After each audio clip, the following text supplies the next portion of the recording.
Hello friends, hope आप सब अच्छे होंगे। ये क्लास 6 हिंदी सीरीज़ की नेक्स्ट वीडियो है। इसमें आज हम चैप्टर नंबर 3 कर रहे हैं, नादान दोस्त। बहुत प्यारी सी स्टोरी है। दो बच्चों की स्टोरी है, भाई बहन है। भाई का नाम केशव है, बहन का नाम श्यामा है।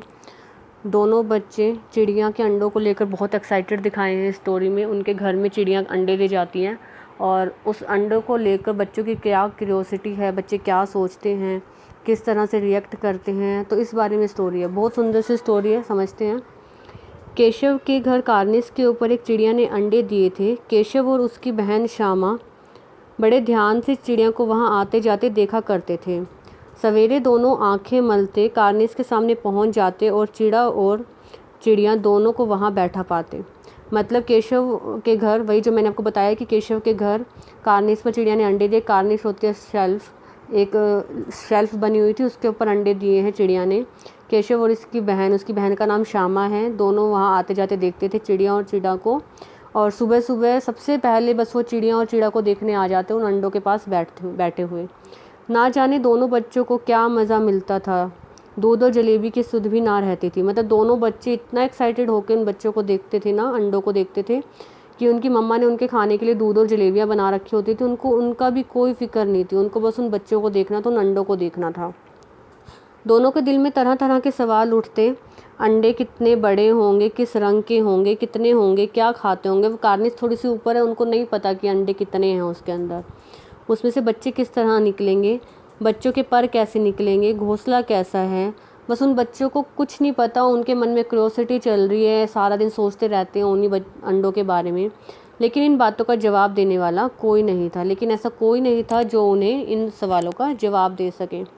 ना अम्मा को घर के कामों से फुर्सत थी, ना बाबूजी को पढ़ने लिखने से। उनकी जो मम्मा हैं उनको घर के कामों से टाइम ही नहीं मिलता था, ना उनके बाबूजी को पढ़ने लिखने से।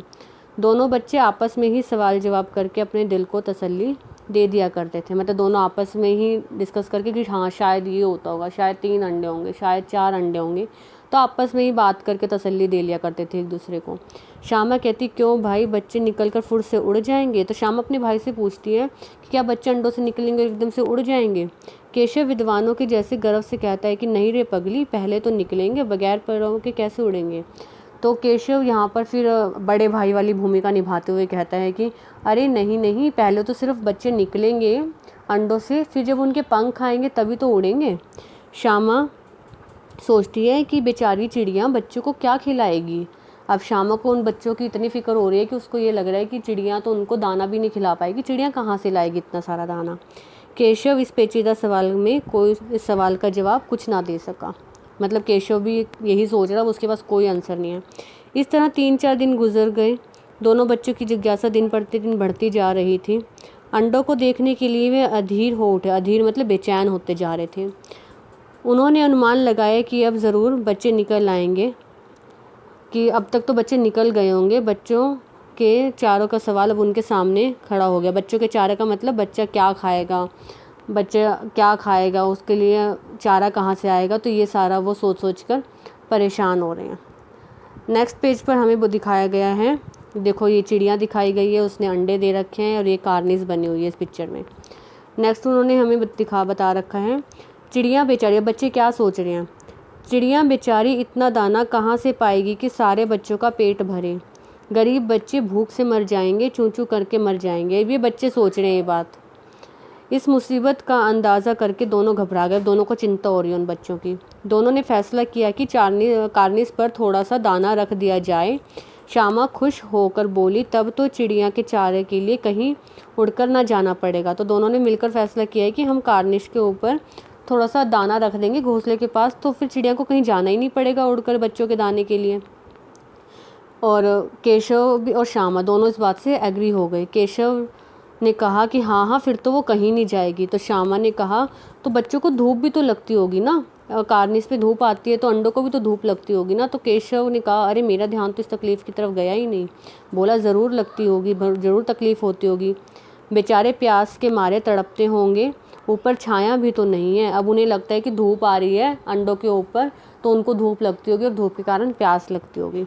आखिर यही फैसला हुआ कि घोंसले के ऊपर कपड़े की छत बना देनी चाहिए और पानी की प्याली और थोड़े से चावल रख देने का प्रस्ताव भी स्वीकृत हो गया। मतलब दोनों ने फाइनल डिसीजन ले लिया कि एक तो छाया कर देंगे किसी कपड़े की छत बनाकर, पानी की प्याली रख देंगे और चावल के दाने आसपास घोंसले के बिखेर देंगे ताकि चिड़िया को कहीं उड़कर जाना ही ना पड़े और बच्चों के लिए इनफ सारा फूड का अरेंज हो जाए।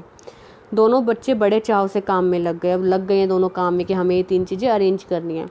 श्यामा चुपके से आंख बचाकर मटके से चावल निकाल लाई। तो उसकी मम्मा ने किचन में मटके में चावल रख रखे थे, श्यामा उसमें से थोड़े से चावल निकाल लाई बिना उसकी मम्मा को पता लगे। केशव ने पत्थर की प्याली का तेल चुपके से ज़मीन पर गिरा दिया और उसे अच्छे से साफ़ किया। एक प्याली थी जिसमें तेल भर कर रखा हुआ था, उसकी मम्मा ने वो तेल गिरा के वो प्याली खाली करके ले आया चिड़िया के लिए पानी रखने के लिए और उसे साफ़ कर कर उसमें पानी भर दिया। अब चांदनी के लिए कपड़ा कहाँ से है? चांदनी है कि जो धूप आ रही है उसके लिए कपड़ा कहाँ से आएगा? फिर ऊपर बगैर छड़ियों के कपड़ा टिकेगा कैसे? और छड़ियाँ खड़ी कैसे होंगी? अब ये क्वेश्चन है बच्चों के लिए। केशव बड़ी देर तक किसी उधेड़-बुन में रहा, मतलब यही सोचता रहा कि वो कैसे छाया करे घोंसले के ऊपर। आखिरकार उसे मुसीबत का हल भी मिल गया और श्यामा को बोला, जाकर ना कूड़ा फेंकने वाली टोकरी उठा कर लाओ और अम्मा जी को पता मत लगने देना। श्यामा बोली कि वो टोकरी तो बीच से फटी हुई है, उससे तो धूप नहीं जाएगी। तो केशव ने बड़ा झुलझाकर मतलब चिढ़ से कि कहा, तू टोकरी लेकर तो आ, मैं उसका सुराग बनने का कोई ना कोई इंतज़ाम कर लूँगा। आगे श्यामा फटाफट गई है दौड़ के और वो टोकरी उठा लाई। केशव ने उस सुराग में थोड़ा सा कागज़ ठूस दिया और तब टोकरी को एक टहनी से टिकाकर बोला, देख ऐसे ही घोंसले पर उसकी आड़ करके रख दूंगा, तब कैसे धूप आएगी। और उसने कहा कि मैं टोकरी को उल्टा करके एक टहनी से अटका दूंगा और फिर धूप नहीं आएगी उन अंडों के पास। और श्यामा मन मन में सोच रही है कि उसका भाई ना कितना इंटेलिजेंट है, देखो ये बच्चे कैसे लगे हुए हैं अपनी कोशिशों में। अभी नेक्स्ट इसमें ये सारे काम ये करेंगे भी।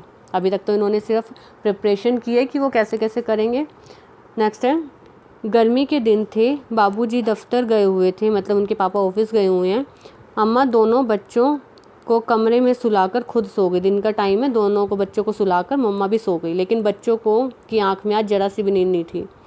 अम्मा जी के बहलाने के लिए दोनों दम रोककर आंखें बंद किए मौके का इंतज़ार कर रहे थे। ज्यों ही मालूम हुआ कि अच्छी तरह से सो गई है, मतलब बच्चों ने नौटंकी की जैसे कि वो सो रहे हैं और मम्मी को भी लगा बच्चे सो रहे हैं तो वो भी जाकर सो गए। जैसे उनको रियलाइज़ हुआ कि उनकी मम्मा सो गई है और दोनों चुपके से उठे और बहुत धीरे से दरवाजे की सिटकनी होती है कुंडी खोलकर बाहर निकल गए। अंडों की हिफाजत की तैयारी होने लगी। केशव कमरे से एक स्टूल उठा लाया, लेकिन जब उससे काम न चला तो नहाने की चौकी लाकर स्टूल के ऊपर रख दी और डरते डरते स्कूल पर चढ़ा। पिक्चर में दिखा रखा है पहले नहाने की चौकी और स्टूल रखकर वो अंडे तक पहुंच गए। बहुत छोटे हैं बच्चे तो 2 चीज़ों का यूज़ करना पड़ा। डरते डरते चढ़ रहा है, इतनी हाइट है।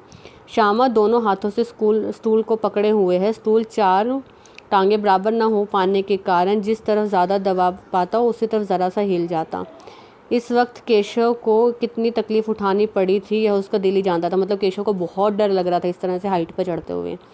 दोनों हाथों से कार्निश पकड़ लेता और श्यामा को दबी आवाज़ से डांटता और श्यामा को बार बार डांट रहा था, अच्छी तरह से पकड़ना, मेरे को गिरा देगी, अच्छी तरह से पकड़ वरना उतरकर बहुत मारूंगा, कि अच्छी तरह से पकड़ वरना मैं तेरी बाद में बहुत पिटाई करूँगी। मगर बेचारी श्यामा का दिल तो ऊपर कार्निस पर था। बार बार उसका ध्यान उधर ही जाता और हाथ ढीले पड़ जाते। मतलब श्यामा पकड़ती एक बार उसके बोलने से, फिर से थोड़ा सा छोड़ देती, फिर से पकड़ती, फिर से छोड़ देती। केशव ने जो ही कार्निस पर हाथ रखा दोनों चिड़ियाँ उड़ गई। अब जैसे ही केशव कार्निस तक पहुंचा वो चिड़ा और चिड़ी जो वहाँ बैठे होते थे वो दोनों उड़ गए। केशव ने देखा कार्निस पर थोड़े तिनके बिखरे हुए हैं और उनके पास 3 अंडे हैं। अभी तक हमें नहीं पता था कि अंडे कितने थे, 3। जैसा घोंसला उसने पेड़ पर देखा था वैसा कोई घोंसला नहीं था। श्यामा ने नीचे से पूछा, क्या बच्चे हैं, मतलब कितने बच्चे हैं भैया? केशव, 3 अंडे हैं, अभी बच्चे नहीं निकले। श्यामा, जरा हमें दिखा दो भाई कितने बड़े हैं। केशव, दिखा दूंगा, पहले ज़रा चिथड़े ले आ। चिथड़े मतलब कपड़े कि नीचे बिछा देता हूँ, बेचारे अंडे तिनकों पर पड़े हैं। अब अंडे तो तिनकों पर ही होते हैं ना, बट बच्चों के अकॉर्डिंग तो सॉफ्ट जगह पर होने चाहिए, किसी कपड़े पर होने चाहिए। तो कहता है जाकर थोड़े से कपड़े ले आ कि मैं अंडों के नीचे बिछा देता हूँ। इसके आगे का चैप्टर हम नेक्स्ट वीडियो में करेंगे। होप आप लोगों को यहाँ तक समझ आया होगा।